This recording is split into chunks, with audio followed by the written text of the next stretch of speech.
And so today, there's this interesting number here. I just titled it Rick Astley because, I'll explain the details to you now. But I'll just say my friend sent me this link and he's like, yo, it's that Rickroll thing again. And so I clicked on it. I could have gotten scammed, so I don't know why I clicked on it, but I did anyway.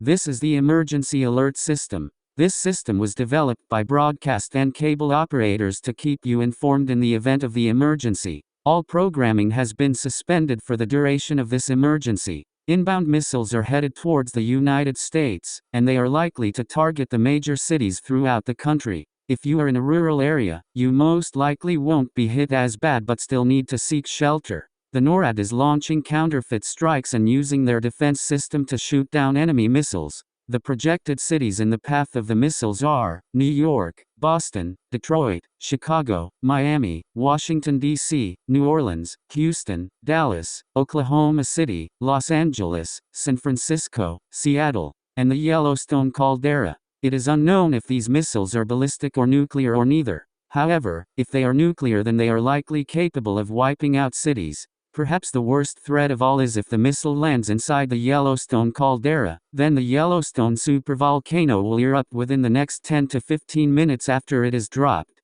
The president will make a speech after the attack, to provide hope and stability to the American people. This country will eventually bounce back, but it may take a while before that occurs. Every major city